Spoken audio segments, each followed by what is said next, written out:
Hello, welcome back to Behind the Filter podcast. I have an amazing guest with me today that we connected online by chance. His name is Gerry Linarducci. Did I say that right? Linarducci. Close enough. Oh my gosh, I thought I did. At least you tried. I was like, I thought I would make it more of a Spanish connotation with it when I said it, but maybe I did it wrong. No, it's all good. It's all good. Well, we met online and we actually had a Zoom call afterwards, just talking about the podcast and what he has been doing in his life. And so once I got to know his story, I thought it would be an amazing opportunity for you to connect with the audience. And I know you were looking at coming on the podcast as well. And then once I got to find out who this person was, I was like, we need to have a conversation because it is one that is truly amazing. I have spoken before, I told you in previous conversation about I feel like I've lived many lives and I've started my life over several times, and you have found yourself in that same regard, in that same space. Yes. And I just want to have a closer conversation, a more intimate conversation on what happened, why your life had to start over, how it's going, this new idea of your new business coming up with coaching and speaking and all of that, and how really the situation, the circumstances that you've had in your life, how that has kind of propelled you to where you are now. So you can start wherever. I know there's so many things. I have so much running through my head right now, and I'm being sincere. First off, I want to thank you from the bottom of my heart. I'm humbled and that you have given me this opportunity, and I'm honored. I have a serving mentality, and I feel that if I can serve and give someone a little glimmer of hope, I have accomplished what I was put here on earth to do. So, Cliff Note version, for 28 years, I had a very, very, very successful life insurance practice. I worked for several different life insurance companies, but it wasn't work. It was the joy that it brought to others and the joy that it brought to me. I would not be sitting here if it wasn't for that industry because of the people that I surrounded myself with. I have been taught to have the abundance mentality, not the frugal mentality, the scarcity mentality. Yeah. I've been taught to think beyond the first level, kind of like the bloomin' onion. People just peel the first one back and they really don't go in for the second or third level, right? So make a long story short, I had to leave everything behind on the table with an income to go join one of my best friends for over 25 years. He asked me to join his organization. Okay. So after about 3 or 4 months, I decided to take the plunge. So I'm the type of individual, and I love analogies, and it's like when you go to the ocean. So many people walk up to the ocean and just dip their toe in the water to see how cold it is. Yeah. But yet, you're going in the water, so just go. Right? So I'm the type of person who just jumps in with both feet right away. I decided to join his organization because of the trust and the relationship that we have had, right? Fast forward 2 years later, we find out, the company, we find out that he's running a $300 million Ponzi scheme. So my father always told me when I was younger, Rome was never built in a day, but it was destroyed overnight. Yeah. So what I would like for your listeners to really try and grasp is you go to bed on Sunday night and you wake up Monday morning with a phone call and your life is over. Wow. Your entire life is over. Yeah. And then within a matter of 2 or 3 weeks, the legal stuff starts to happen. And then and for me, my server's mentality was I wanted to reach out to my clients, but I can't. Wow. The legal system is holding me back from giving you the information. So now everything is backlash. You're just people are casting stones. That's what I was going to say, you've had you get into this industry, and then you obviously, you have these really great rapport and relationships with these people, and then all of a sudden it's like everything has turned. And so I'm sure they feel like they're being betrayed, but then you're not able to communicate anything. But then the level of betrayal on your behalf alone must have been so hard. It's not must have been. It is still. Right. I mean, just over the weekend or Friday, another bombshell hit me. So it's very, very difficult. But there's hope. My coach, I've been coach for 20 plus years. And when this hit the fan back in June, he said, Ducci, as long as you have one more move, the game of chess is never over until you have no more moves. That king can't go anywhere. Your life is played like a chess game, and as long as you have one more move to make, you have the opportunity to make something happen. So I'd like to describe it this way.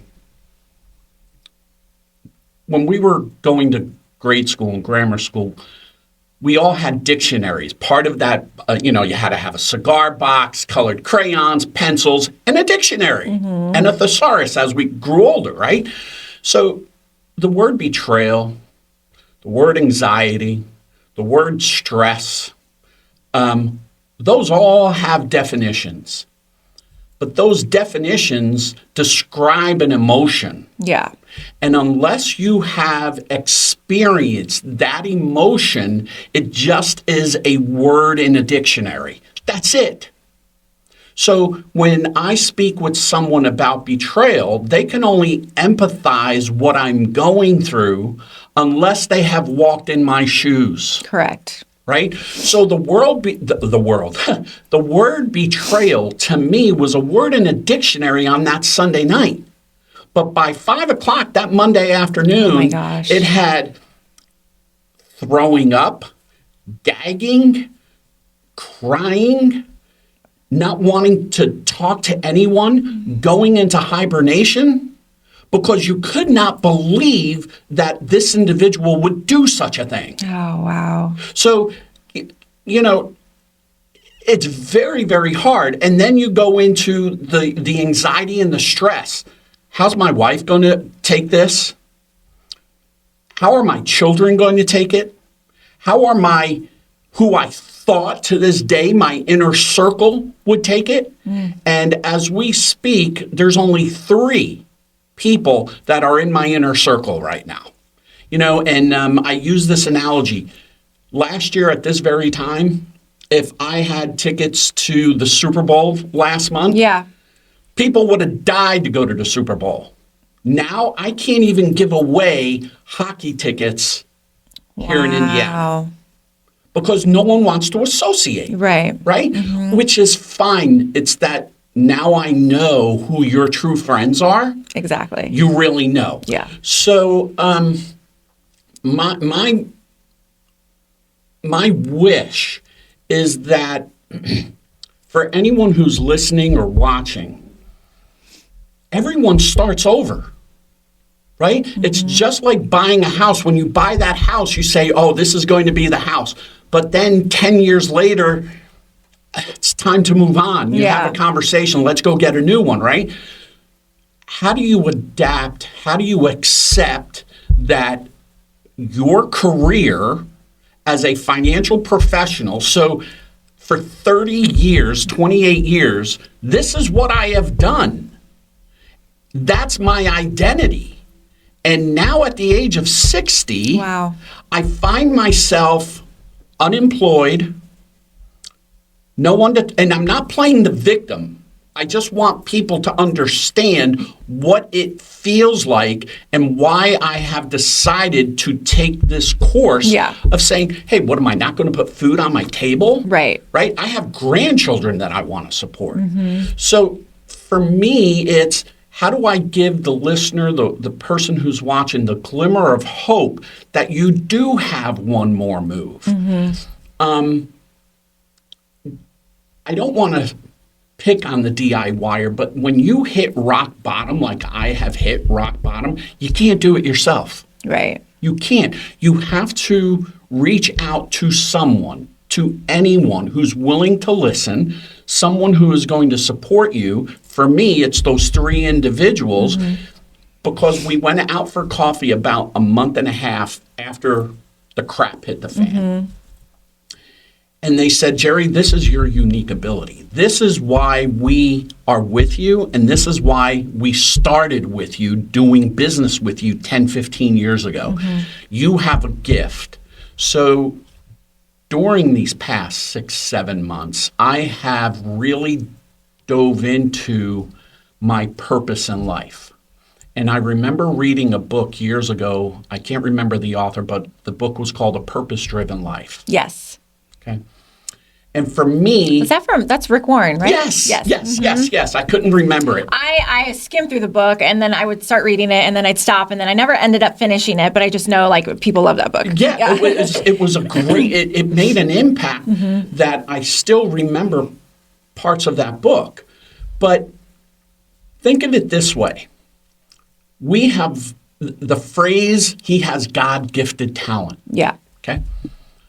It is because they have discovered their talent/purpose. But that talent was put to use when someone discovered it.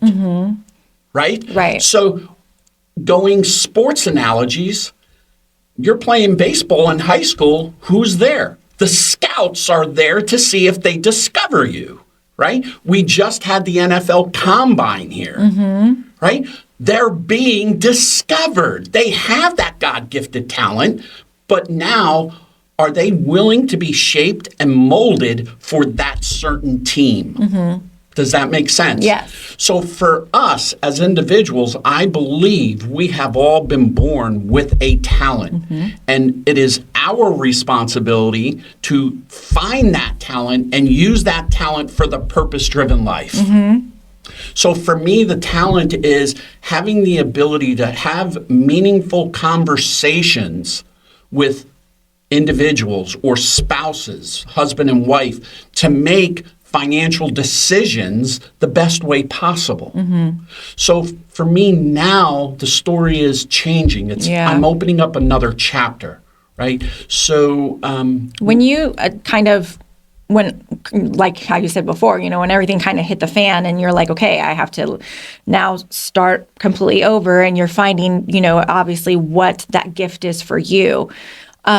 Was that a big piece in you kind of starting fresh and holding on to that information? Like, okay, I know God gifted me with this, even though I'm in the fire right now. Like, I've got this, and this is what I'm going to hold on to and like kind of clasp onto, I guess you can say, like throughout everything. Yeah, good point. So I've always been a man of faith, and my faith has gotten much stronger because I'm facing all this adversity, right?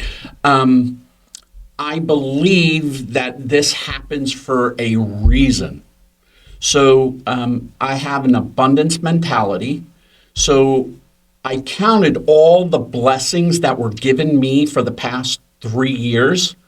I shared those blessings with many organizations, many individuals. I did not just hoard it because I wanted to help others. For example, the high school that I went to, I just found out 3 weeks ago it's closing at the end of June in New Jersey. After 106 years, the Archdiocese is closing it down. Well, I gave the high school a very, very large donation last year. And someone said to me, don't you wish you can get that money back?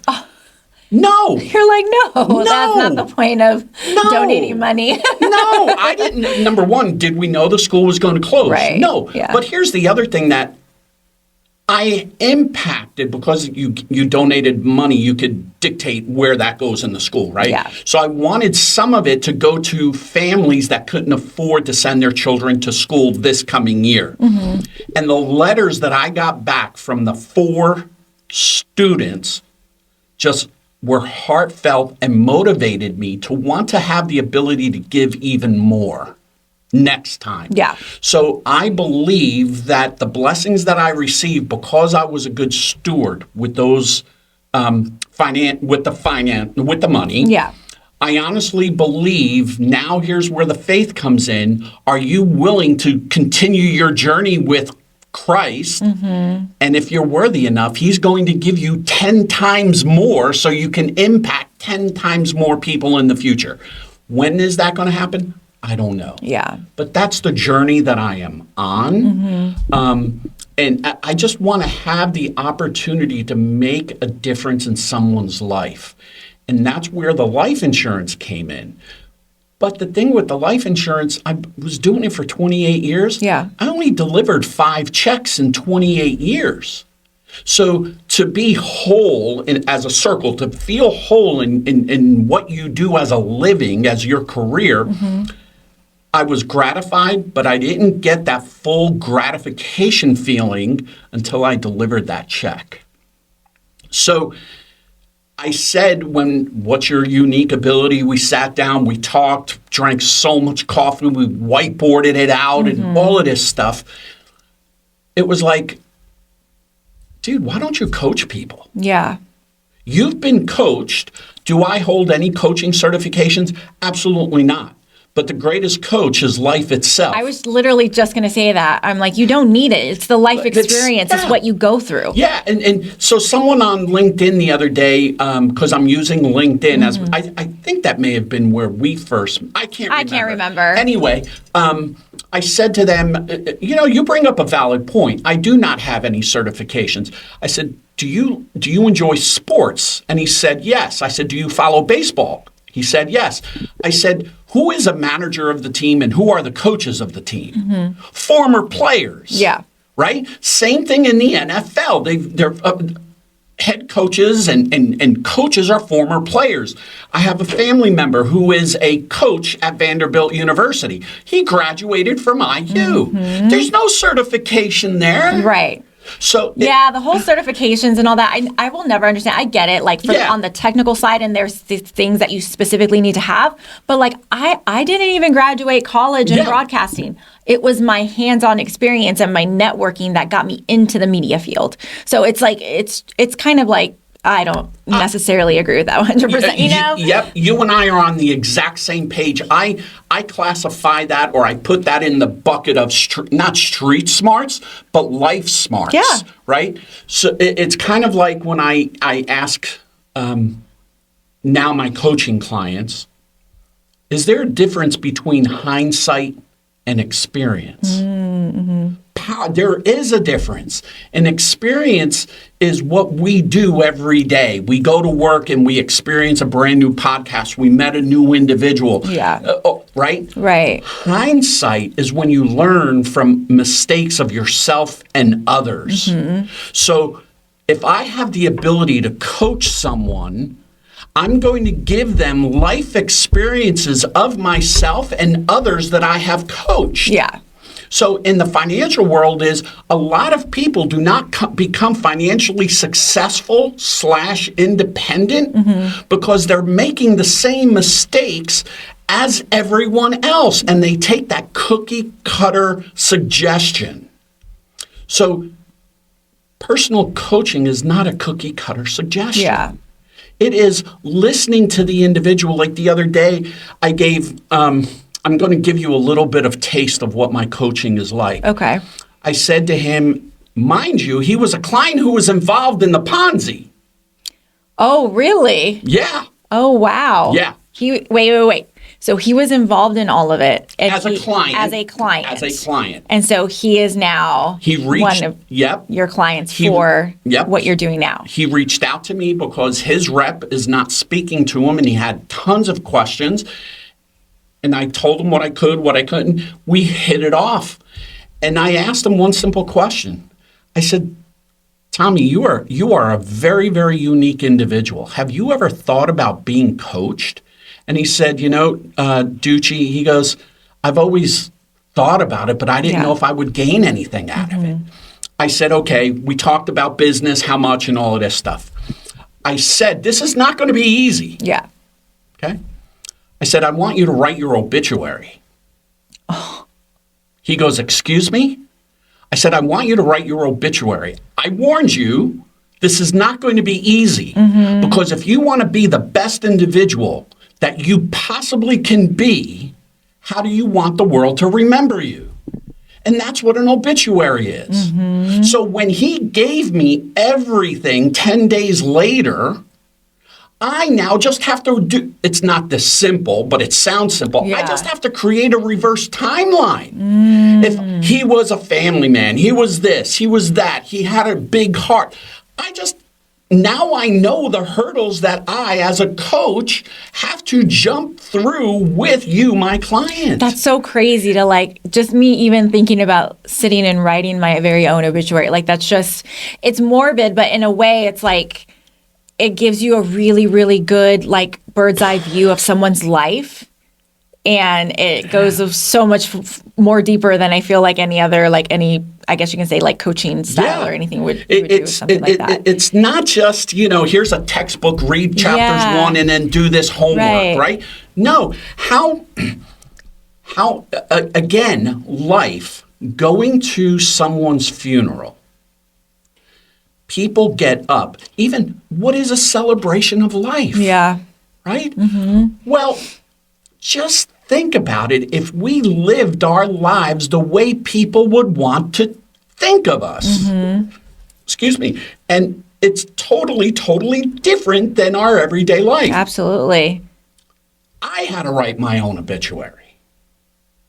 And how was that for you? Oh man, I would imagine that would be pretty emotional. It was very emotional. When you just said emotional, I will never forget, there was a gentleman in Columbus, Ohio. His name was John. And an organization had hired me to do coaching for 90 days with their salespeople. And he broke down crying while he was doing it. I gave them 15 minutes to start it. I wasn't expecting it done. Yeah. And I saw people moving in their seats because that's when I knew I was onto something. It was the reaction of individuals, again, reading in, at that time, newspapers, obituaries, right? Yeah. But now we're asking you to write yours. And years ago, I read a poem, I can't remember by who, but it was called The Dash. What does the dash represent on your tombstone? Well, the dash represents your life. Yeah. So let's just dig deeper. That's what coaching is. Coaching is not just helping you sell a widget, a widget, right? A shameless plug. This week my book comes out, The Art of Selling Widgets. You can sell popsicle sticks, but it's how do you make a person feel? That's where the true sale comes in. That's where coaching comes in on how I can help you personally elevate your brand, right? That's what business success is. Yeah. Then it's what's our internal success? What feeds our soul? We all say, oh, we all have a soul. Do you really have a soul if you're in tune with it? So like this morning, I went to 8:15 Mass. I just felt the need. I had to go. So I just looked it up last night and I went this morning. Yeah. Bam, as soon as I walked into that church, I felt it. I felt it. That's your soul. That is your inner peace, your inner self, the person that's on your shoulder speaking to you. That's your intellect that is saying, I'm glad that you're here. I am so full of energy right now. It is really so exciting. I wish I could give you some of that energy so you could just feel what my soul is all about. I just have to say this. I feel like that person who was a client with everything that happened, and then you guys start talking, and then now he's a current client of yours. I feel like that speaks volumes and is a testament to who you are as an individual, because if you think he was a client, he was involved, unfortunately, in this horrific Ponzi scheme or whatever, you would think being a client of that, they would want to stay far, far away from anybody who was connected to this whatsoever. And instead, he did the opposite. Yep. I've had several people. Because when you're being coached with somebody, you become pretty close with them. You know a lot about them. Yeah. It's funny. I am going to say this. Having been in the financial world, if I was dishonest, I have people's names, addresses, phone numbers, social security numbers, and driver's license numbers. You could have done. I could have done anything.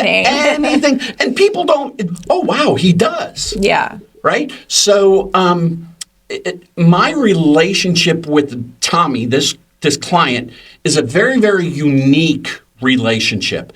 And I had to have extra ground rules of we are not going to discuss what happened. Right. My attorneys have advised me not to. Yeah. And it's a ground rule. It's kind of like baseball, the just two have your boundaries. Yeah. Mm-hmm. These are the rules. If you don't like my rules, then I just don't coach you. Right. But the gratification that I'm getting for it is not only helping me cope with my anxiety and my stress. You just said something.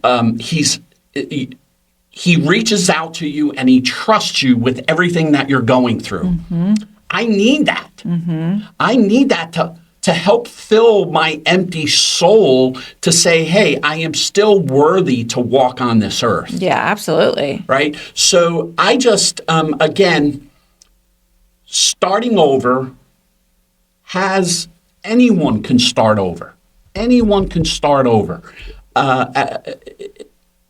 As long as you believe in yourself. Mm-hmm. And we were speaking earlier. Believing in yourself is one thing, but taking action is what holds people back because they're afraid of the unknown. But yet the unknown is every day. Mm-hmm. Right? So if we take action, if I would have never reached out to you, I would not find myself here. Right. Yeah, that's so true. Right? Yep. So then let's do a reverse timeline. Where would I be now instead of in this room? Mm-hmm. So I look at it. I had to take action. I read what your podcast was about. I said, what do I got now? Right. Nothing. And what am I going to have if she says, go jump in a lake? Nothing. Yeah. So I have nothing to lose. Mm-hmm. And it's kind of like in sales, people take their client with China eggs. Oh, I have this client. I don't want to upset him. Dude, you have nothing to begin with. Right. That's true. Yeah. So just challenge your client. Sometimes the client or the prospect coaching client wants to be challenged. Yeah. Right? So we all have that capability of changing our lives. Mm-hmm. The majority of people just accept it. And I hate that. I hate that so much because if I would have accepted all the things that had happened to me, I would also not be in this position right now either.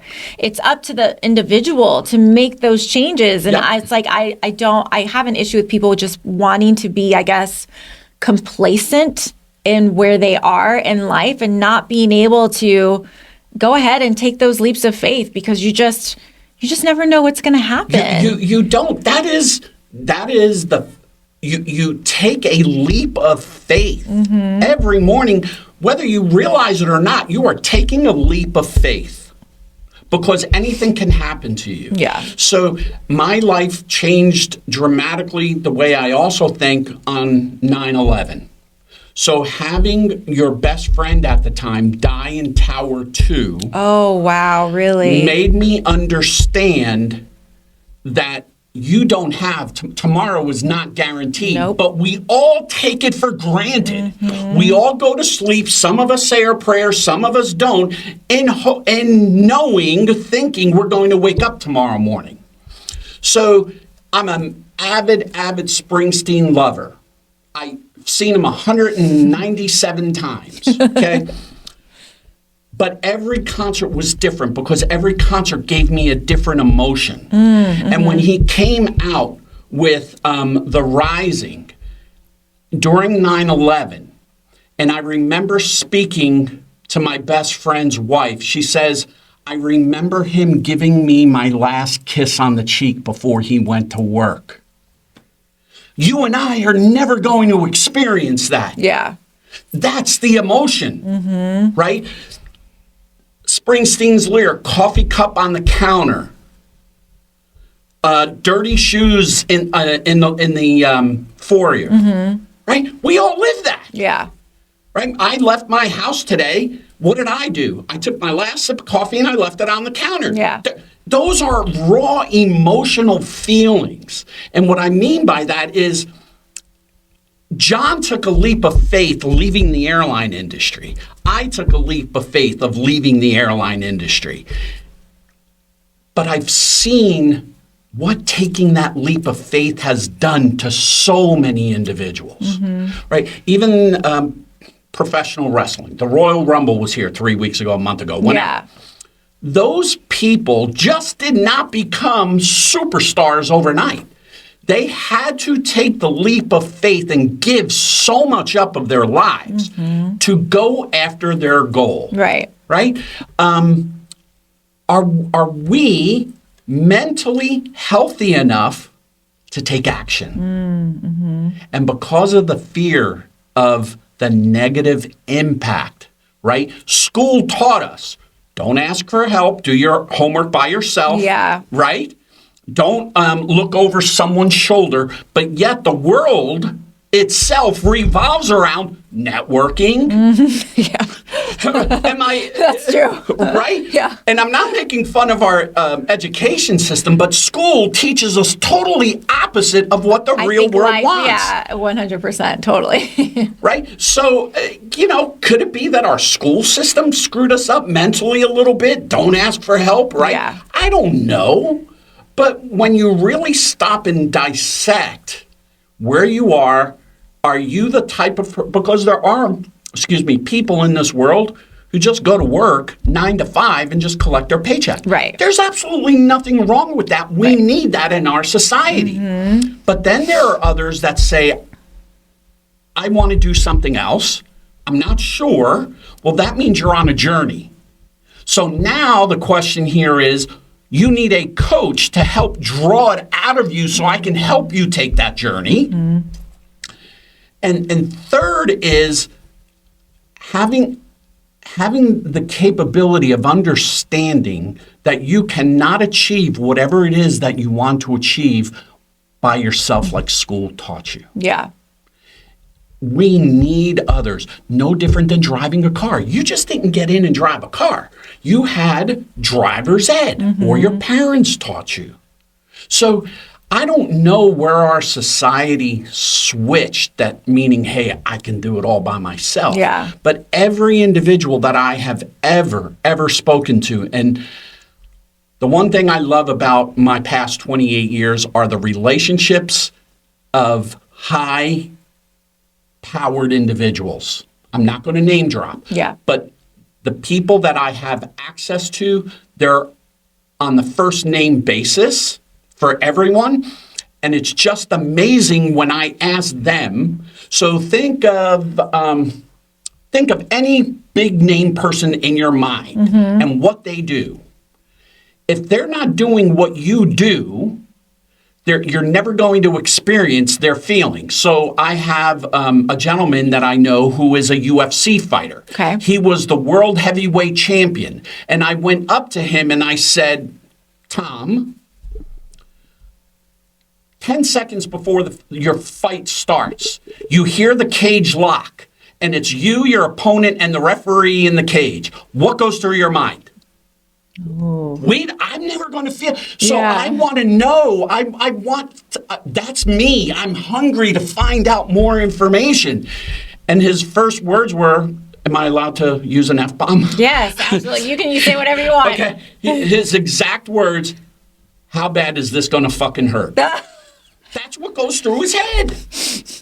And I'm saying, wow, right? But you ask another fighter, he gives you a totally different response.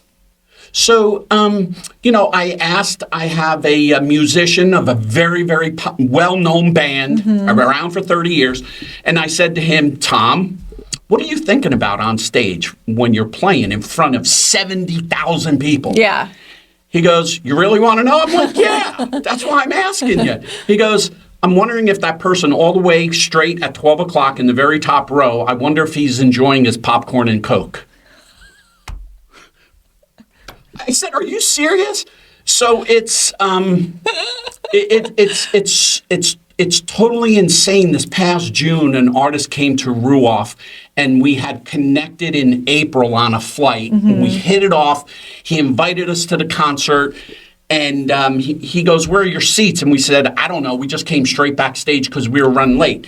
So he said, "You want to watch the show from here?"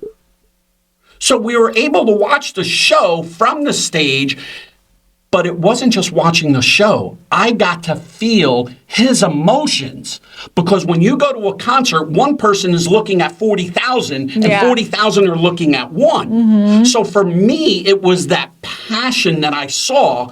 Now I understand why entertainers want to get on stage, because not that 40,000, but it is the energy that they thrive off of those individuals that are there. Yeah.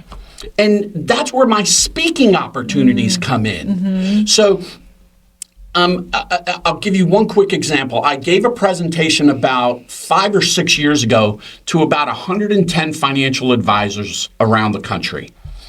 And when I walked on, I asked everyone who had a business card to pull it out. And then as they pulled it out, I said, I don't care what your title is, I want you to scratch out your title and set it to the side. I started with my presentation. Now I said, I want you to take that business card, and I put them in the mindset at the very end that we are the life-saving people for families. Because a life insurance agent, we are the only person that comes with money in hand when someone passes away, and everyone else has their hand out for their money. Oh. So what I had them write, but it's not good. It's the truth. Oh, yeah, I know. It's the truth. That's crazy, the way you worded it. Yeah. Right? So it's the mind shift. Is your glass half empty or glass half full? Yeah. Well, the majority school taught us, college teaches you that life insurance is only good when you die. Well, really, let's put an emotion behind it. Yeah. It's not rocket science, right? So then at the very end, when I said you're the only person who's going to come with $1 million or $100,000, you know what you are to that family? You're an HERO. You are their hero. And when I left the hall, the hugs, the gratitude that filled my soul, because I knew I made an impact in their life. Yeah. That was when I started to discover I had a talent that I had to share in a different way. The man upstairs just had in biblical times, he destroyed things. Yeah. Did he not? Yeah. So he's doing it with me. Yeah. And now I'm rebuilding it. Like the $6 million man. We have the technology to rebuild them. More powerful, faster. So for me, faster means I only have a finite amount of time. I'm 60 years old. Yeah. So that means I have to take everything that I have in my head. I have to use everything constantly, 7 days a week, 24 hours a day, because time is not on my side. So if I know through life underwriting, if I know my health, my age, my physique, I actuarially only have 12 more years to live. It doesn't mean that I'm going to die in 12 years, but actuarially I'm going to die in 12 years. That means I only have an infinite amount of time. That's how life insurance is sold. Wow. So that's how that industry, again, has impacted me on how I think. So if you know something's going to happen, you want to live your best life. Yeah. That's what I want to do with individuals. Wow. This is amazing. I don't know. I'm just excited to be here. I'm sorry. No, I love it. For everything that you have gone through, and then obviously now doing this, because it's very, very clear to me that you have an amazing gift to be able to coach other people and to be able to use your experiences to help others right now and create that impact for other people. What would you say to people who kind of like are in a similar situation? So let's say they have or are in the need to start their life over. They don't know where to begin. or they're in that middle phase where they have started their life over, but they're like, they're kind of like up in the clouds. They have all these ideas, but they don't have somebody like you to kind of like funnel it down. So I guess this is a 2-part question. Yeah. So, number one, for the person who is experiencing rock bottom, don't feel sorry for yourself, because when you hit rock bottom, you have a choice. I can move on and make something happen, or I can put my head in the sand and feel sorry for myself, right? Yeah. You have more in your tank, meaning you have more to give. You just don't know it yet. So the first thing I would say is don't feel sorry for yourself, and surround yourself with people that believe in you, because they are your emotional support that will help you through the initial phase of whatever it is that you hit rock bottom. The second way is once you have mourned, right? Everyone mourns differently. Oh, the grieving season of all things is so hard. Right? So when you go through adversity, you mourn. Yes, absolutely. So it may take me 2 months. It may take you 3 months. I was just having a discussion with someone else last week. They didn't even react the way they should have. Who says? Right? So everyone mourns differently. Yeah. So don't think it's only going to be a week, 2 weeks. It could take a month. It could take 2 months. It could take 6 months. Take your time.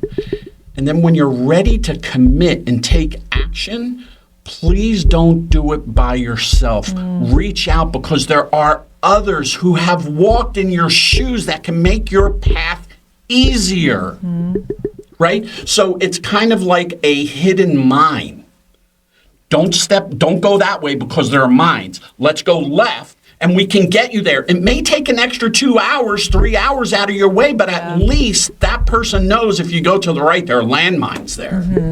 And that's what we all go through life. We're afraid to reach out to others for help because of embarrassment. Yeah. What society is going to think of us.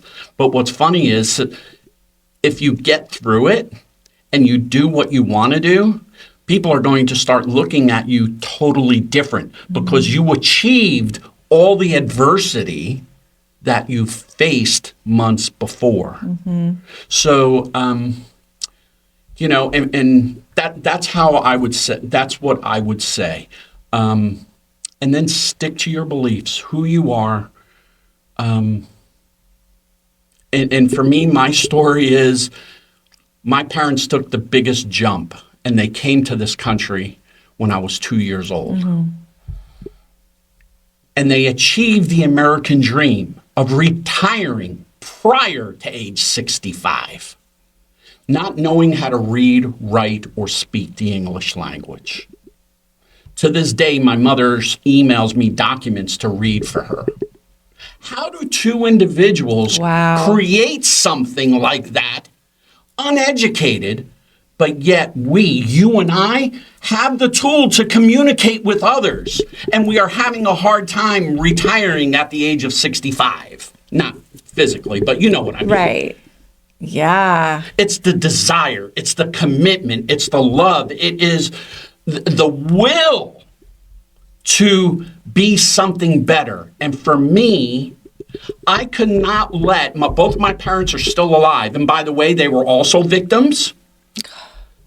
I cannot let them go to their grave having them think they came to this country for nothing.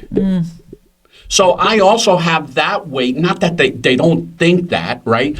Yeah, but regardless, that's going to make you feel a certain way. Absolutely. They're your parents. Right? So I don't want my parents going to their afterlife and saying, oh, my oldest son, he was a waste, or my children were both waste products. We did this for nothing. So part of, when we started writing your obituary, part of my obituary was, okay, I want to leave my legacy in print. So I wrote my first book. And in the end, I wrote, these are the words that will remain here for eternity. And I think I was sharing with you when we first on the Zoom or something, 100 years from now, I really want your listeners, the people that are watching online, I want you to close your eyes for 5-10 seconds and just listen to this. 100 years from now, the home that you live in will be occupied by someone else. The car that you worked your ass off for will be a pile of scrap. You will be a picture. You will have a picture on a wall for a certain period of time. The pictures are going to be thrown out eventually. How do you want to be remembered? What is the legacy that you want to leave behind? So I decided to write my book.